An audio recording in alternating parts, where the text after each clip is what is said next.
Fala pessoal, tudo bem?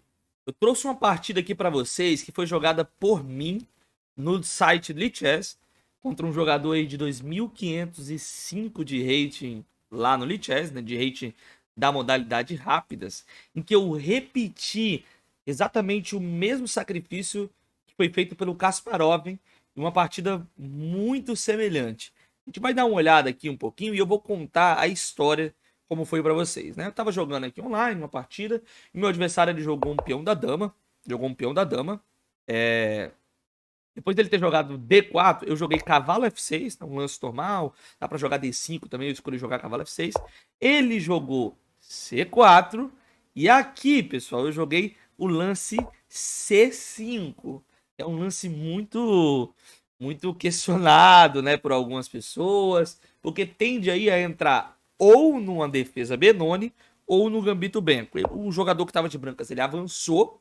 E aqui se eu jogo o lance E6, eu entro na defesa Benoni. Mas eu joguei aqui o lance B5, o famoso gambito branco, que é um gambito assim.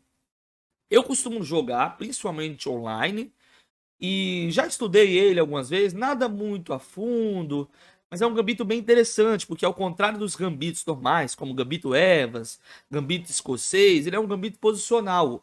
A ideia dele é, eu sacrifico um peão para poder jogar pelas colunas. Muitas pessoas confundem, né, e acham, não, Thales jogou o gambito aqui, ele vai para cima do jogador de brancas, mas não é bem isso. Eu joguei um gambito aqui, que eu quero jogar um jogo posicional, e olha só o que vai acontecer. Depois dele capturar algumas coisas, depois de algumas trocas, por exemplo, se eu pego esse peão de B dele e troco pelo meu peão de A, eu tenho duas colunas abertas. E a minha ideia é jogar por essas colunas, jogar pelo flanco dama, pressionando os dois peões deles, aquele peão de A2 e o peão de B2. Que em tese, pessoal, na teoria, eles são peões colgantes, tá? Porque para ser peões colgantes, é necessário que você tenha dois peões ali isolados e que não tenha peões nas colunas à frente, né? E como vai tirar o meu peãozinho de A6, eles não vão ter peões nas colunas à frente. Então, eles vão ser uma espécie de peões colgantes. Mas, vamos ver como é que seguiu. Ele jogou primeiro E3. É um lance normal. Eu joguei aqui o lance G6, acelerei o meu desenvolvimento, deixei ele tomar mais uma vez, ele joga cavalo C3, eu jogo aqui bispo G7, mais uma vez acelerando o meu desenvolvimento do flanco rei, para poder não se preocupar mais com o flanco rei.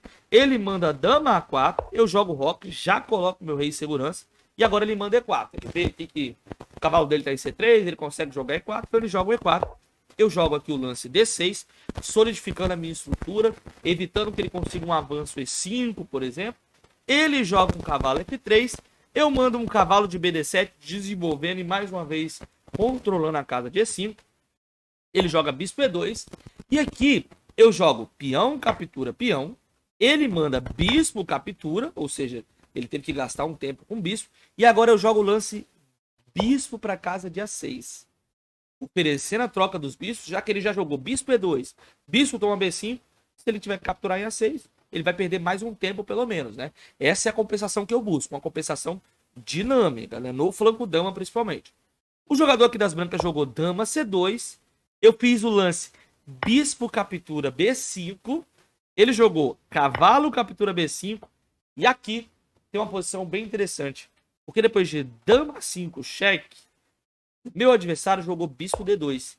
Quando ele jogou bispo D2, eu lembrei de uma partida do Kasparov, que eu li há muito tempo, acho que eu li essa partida no ano de 2019. No ano de 2019 eu estava lendo um livro do Kasparov e eu vi essa partida, em que o Kasparov ele executa um sacrifício posicional que é muito interessante.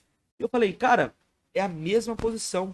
E eu fiquei até curioso para conferir no final da partida se realmente era a mesma posição. Qual que é o sacrifício? A ideia é, vamos de cabeça primeiro, para depois eu mostrar no tabuleiro. A ideia é jogar dama captura B5, ou seja, trocar a dama por um cavalo, mas depois de peão captura dama, a torre ela tá caindo lá embaixo. Então, torre toma um, cheque. É claro que ele não pode jogar rei E2, porque aí sim meu sacrifício seria perfeito, né? Eu capturaria a torre dele lá de H1. Calma, a gente tá indo de cabeça, daqui a pouco eu vou tirar. Captura a torre dele lá de H1 e fica com vantagem material. Mas ele pode jogar, depois de torre tomar um cheque, bispo C1, defendendo. E o lance crítico agora é que a dama ela tá sobrecarregada, defendendo o bispo em C1 e defendendo o peão de E4. Eu posso capturar em E4. Agora vamos ver então no tabuleiro, tá? Vamos ver se você visualizou certinho. dama captura cavalo, segue peão captura, torre captura um cheque, claro que ele jogou bispo C1 e cavalo toma E4. E essa posição, galera, é a mesma posição da partida do Kasparov contra o Alburz. Até tô com ela aqui, ó. Alburz versus Kasparov. A ordem foi diferente. A ordem da partida do Kasparov veio de uma Índia do Rei. A minha ordem ela foi de um Gambito Benko direto, né? Eu sempre digo que a Índia do Rei, a Benoni e o Gambito Benko, elas são primas ali, são muito semelhantes, elas se confundem. Por exemplo, na Índia do Rei, se você jogar um C5, a estrutura já se transforma em estrutura de Benoni.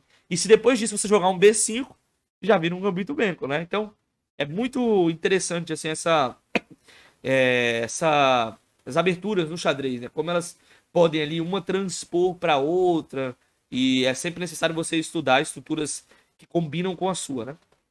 Então aqui ele joga roque nessa posição. É claro que ele não captura o cavalo, porque aí sim eu ia capturar o bispo dele. Agora vamos mostrar, né? Se ele captura o cavalo de dama, eu capturo o bispo dele. Ele vai ter que subir com o rei e eu vou poder capturar a torre. E aqui uma vantagem material pra gente. Embora ele tenha a dama, eu tenho duas torres e uma peça menor. Olha certinho. Duas torres e uma peça menor, tá? Duas torres valem 10, a peça menor vale 3, então eu tenho 13 pela dama que vale 9, ou seja, 4 pontos de vantagem. Mas ele joga aqui o lance roque, coloca o rei dele em segurança. E eu queria que você pensasse um pouquinho sobre o que você acha dessa posição. É uma posição que as brancas têm um peão, um pontinho de vantagem, não é nem um peão. É um ponto de vantagem, os peões eles estão iguais. E a gente tem aqui torre e cavalo pela dama. O que você acha? Tem compensação? Teria coragem de jogar? A questão, galera, é que a estrutura de peões das brancas ela é muito pior, né? Se você for observar, o branco tem 3 ilhas, isso que uma ilha é dobrado. Talvez dá para chamar até de 4 ilhas aí. Então, o branco ele tá com problemas estruturais sérios. Mesmo tendo um peão a mais, ele tá com problemas sérios. Eu jogo aqui cavalo de F6, torre para casa de D1, o jogador de brancas joga. Agora eu passo o lance cavalo para casa de B6, uma posição de ligeira vantagem das brancas.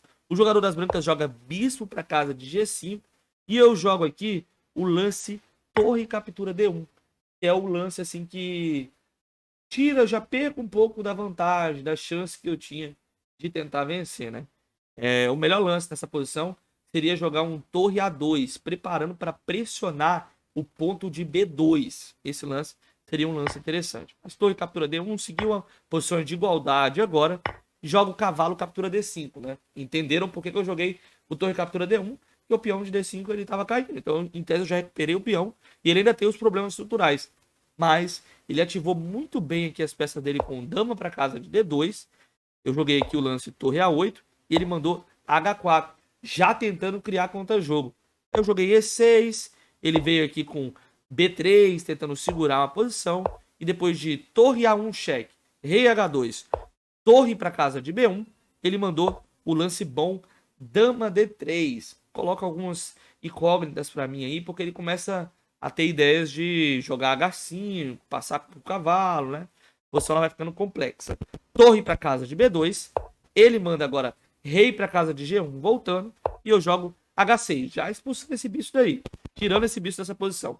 Segue o lance bispo para casa de D8, eu jogo meu cavalo para D7, ele joga H5, tentando criar debilidades no meu flanco rei.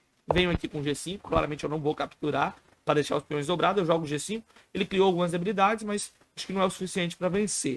E ele joga B6, tentando desviar aqui o meu cavalo da defesa do ponto de D6, né? Depois de cavalo toma, bispo toma, cavalo toma, ele quer jogar dama captura D6. E aqui, rapidamente eu vi que a dama dele era muito forte, que eu tinha que jogar para tentar equilibrar a posição. Então eu mandei o lance torre captura B3, depois de dama captura C5, eu voltei com o meu cavalo para F8, D7, né, para depois voltar para F8, e ele ofereceu empate. A gente empatou aqui a posição e realmente eu acho que não tem como nem eu progredir e nem ele progredir, porque a dama dele é muito forte. Se eu acabar mexendo aqui alguma coisa eu posso ficar pior, e eu também tenho uma fortaleza. Como que ele vai entrar? Para entrar teria que sacrificar e poderia também ficar pior.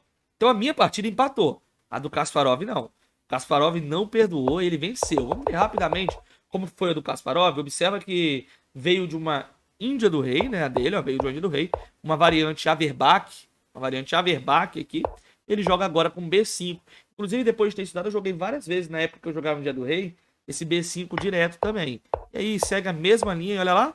Depois de bispo D2, peão toma, cavalo toma, dama B6, dama C2, bispo A6, cavalo F3.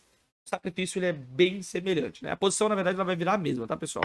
Bispo captura, dama captura, peão que torre toma 8, bispo C8, cavalo captura E4. É a mesma posição, com as mesmas debilidades. Só que, como eu disse pra vocês, o Kasparov, ele joga um pouquinho melhor, tô brincando, né? Claro que eu sou um capivara, o Kasparov é o melhor jogador da história, na minha opinião. Pra mim, o Kasparov é o melhor jogador da história. Ele manobra, ele vai jogando, o jogador aqui já sacrifica e a posição ela fica até equilibrada, ele entra num final bem interessante, que é um final que o adversário dele toma um golpe tático, né? O Albust aqui, ele acaba tomando um golpe tático, embora o Kasparov agora ele tenha um peão de vantagem, a posição tem um bloqueio muito grande e ela é decidida num golpe tático, simplesmente num golpe tático. Vamos ver qual foi esse golpe? Foi aqui, ó. O Kasparov vai passando, o jogo vai fluindo, e aí segue rei pra cá, cavalo E6, pá, vem. E esse é o lance que perde. Se você quiser parar um pouquinho pra pensar, o jogador das brancas perdeu a partida aqui, tá? Ele joga rei E3 e aqui ele toma um golpe tático. O que você jogaria? Se você pensou em torre E2 cheque, você acertou. Aí o Kasparov ele não perdoou, né? O cara tentou jogar ainda um rei para casa de D3, mas do mesmo jeito aqui a gente joga o lance peão E4 e não pode capturar a torre do mesmo jeito. Vai ter que entrar na coluna C. Quando entra na coluna C, a gente tem aqui torre C2 cheque. Quando o cavalo volta, simplesmente bispo F6 e a coordenação aqui vai fazer cair o cavalo. E agora o Kasparov ele vai ter vantagem material, né? Torre toma, e agora é vantagem decisiva. Né? Agora é muito material a mais e o Albert ele abandona nessa posição. Então espero que vocês tenham gostado aí. Um dia que talvez eu joguei o mesmo sacrifício que o Kasparov. Vamos ver quanto que vai se repetir isso, né? Provavelmente nunca mais. Um abraço a todo mundo que assistiu até aqui e até o próximo vídeo. Tchau, tchau.